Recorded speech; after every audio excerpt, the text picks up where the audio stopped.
राज्याचे उपमुख्यमंत्री अजित पवार यांच्यावर बारामतीत अंत्यसंस्कार करण्यात आले। आता धक्कादायक काही गोष्टी समोर आलेल्या आहेत। नक्की काय आहेत ते पाहूयात। त्यापूर्वी तुम्ही चॅनलवर पहिल्यांदा आला असाल तर चॅनलला जरूर सबस्क्राईब करून घ्या।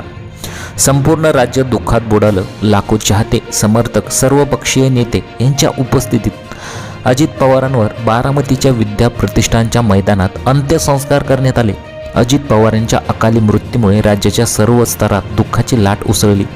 विद्या प्रतिष्ठानमध्ये ज्येष्ठ नेते शरद पवार, केंद्रीय गृहमंत्री अमित शहा, केंद्रीय मंत्री नितीन गडकरी यांच्यासह मुख्यमंत्री देवेंद्र फडणवीस, उपमुख्यमंत्री एकनाथ शिंदे, मनसे अध्यक्ष राज ठाकरे यांच्यासह सर्व पक्षातील ज्येष्ठ नेते मंडळी उपस्थित होती। परंतु आता हळूहळू धक्कादायक जे खुलासे आहेत ते सध्या समोर येत आहेत। आता लोकांनी वेगवेगळे तर्कवितर्क लावण्यास सुद्धा सुरुवात केलेली आहे। त्याचबरोबर जे विमानाचे 2 पायलट होते त्यातील जो एक पायलट होता त्याच्याबद्दलची सुद्धा माहिती समोर आलेली आहे। त्याच्याबद्दलची अतिशय धक्कादायक माहिती समोर आलेली आहे, ती सुद्धा आज आपण बघणार आहोत। अजित पवार खाजगी विमानाने 28 जानेवारी रोजी सकाळी मुंबईहून बारामतीकडे रवाने झाले होते। यावेळी बारामती विमानतळावर लँडिंग दरम्यान विमानाचा अपघात झाला होता। यामध्ये अजित पवारांसह 5 जणांचा मृत्यू झाला होता। तर 8:45 दरम्यान ही सगळी घटना घडली। विमानातील जो ब्लॅक बॉक्स आहे तो सुद्धा जप्त करण्यात आलेला आहे, त्याच्याद्वारे सुद्धा माहिती मिळणार आहे। त्याचबरोबर जो पायलट होता, सुमित नावाचा जो पायलट होता, त्याच्याबद्दलची सुद्धा एक माहिती समोर आलेली आहे। अनेक नेटकऱ्यांचं किंवा चाहत्यांचं असं मत येत आहे की जर याच्यामध्ये कोणी आरोपी असेल, दोषी असेल तर त्याला शिक्षाही झालीच पाहिजे। मग या धक्कादायक माहित्यांमध्ये नक्की काय समोर आलेलं आहे ते आज आपण बघणार आहोत। परंतु जेव्हा तिथे अपघात घडला त्यावेळेस नक्की तिथे काय घडलं होतं ते आपण आता बघणार आहोत। विमान एका बाजूला कल्ल्याचे दिसल्यानंतर ते पडणार म्हणून पोरांनी गलका केला, तोपर्यंत ते कोसळले। आम्ही जीवाच्या आकांताने मोटरसायकलवरून तिथे धाव घेतली, तोपर्यंत विमानातून कोणीतरी बाहेर पडण्याचा प्रयत्न करत होते। तितक्यात खूप मोठा स्फोट झाला आणि आमच्या नजरेसमोर होत्याचं नव्हते झाले। तेथील त्या नागरिकांनी, त्या मुलांनी सांगितलेलं आहे। या स्फोटाने अजितदादांना आमच्यापासून हिरावून घेतलं। हा धक्काच इतका मोठा होता की त्यातून अजून सावरता येत नाही। गोजूबावी या बारामती विमानतळाच्या गावचे सरपंच कल्याण अटोळे सांगत होते। सांगताना त्यांना अश्रू आवरत नव्हते। अजित पवार यांच्या अपघाताची पहिली खबर पोलिसांना देणारे ते अटोळे होते।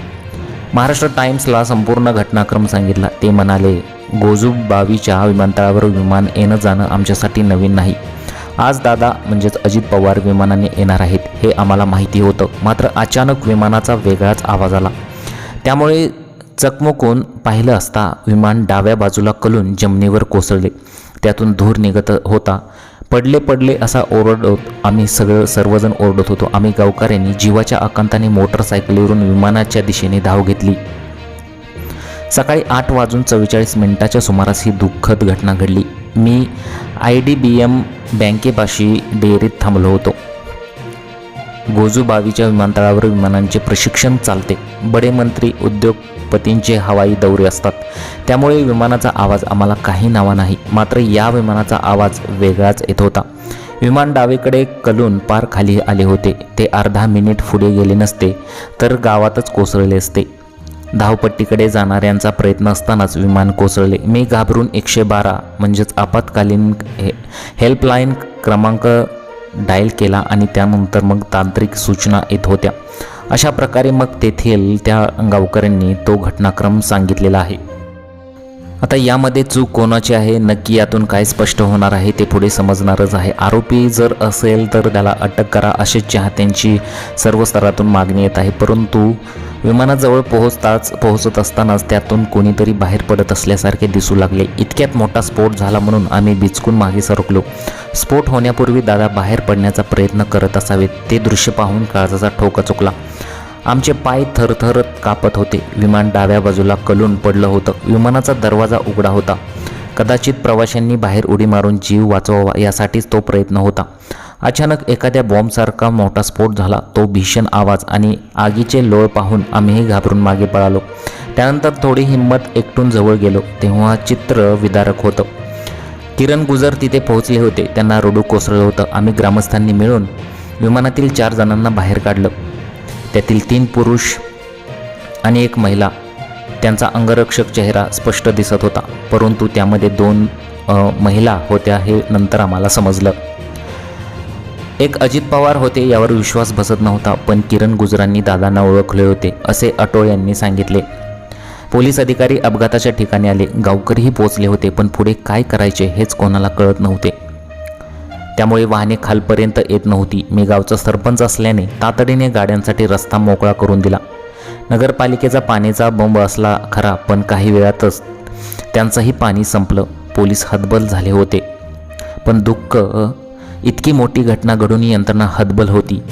पण दुःख गोष्टी एवढीच होती की राज्याचे उपमुख्यमंत्री अजित पवारांचाही मृतदेह तिथेच होता आणि अक्षरशः अर्धा पाऊण तास तिथेच होता. अखेर ॲम्ब्युलन्स पोहोचल्या आणि आम्ही मृतदेहाला हलवले असे तेथील मग काही लोकांनी असा प्रसंग सांगितला.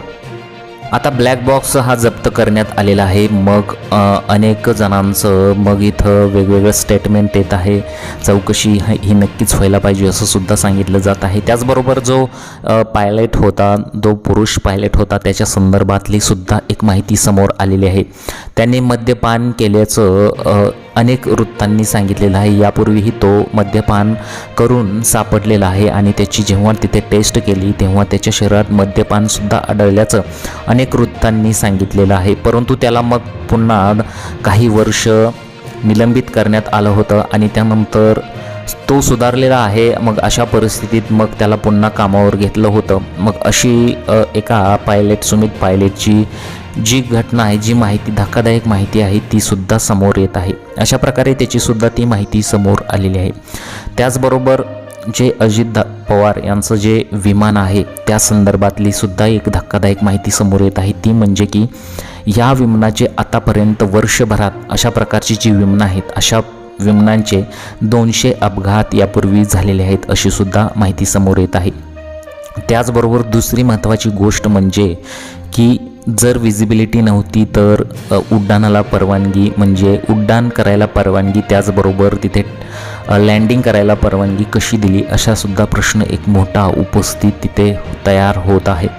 अशा प्रकारे हे संपूर्ण जे प्रकरण आहे ते समोर आलेलं आहे. खरा आरोपी जर असेल, जर खरोखरच यामध्ये मानवी चूक असेल किंवा मानवनिर्मित हे घडलं असेल तर त्याला शिक्षा द्या, अशाच चाहत्यांचं, अनेक दादांचे जे कार्यकर्ते आहेत त्यांची मागणी सध्या समोर येत आहे. जर असं असेल तर खरोखरच चौकशी व्हायला पाहिजे, कारण की ते विमान होतं ते अचानक टिल्ट झालेलं आहे. 90 डिग्रीमध्ये टिल्ट झालं आणि त्यानंतर ते खाली कोसळलं. बरोबर ते रनवेपर्यंत चाललं होतं, परंतु अचानक थोड्या क्षणी ते टिल्ट झालं आणि दुसरीकडे गेलं. तर पुढील माहिती लवकरच येईल.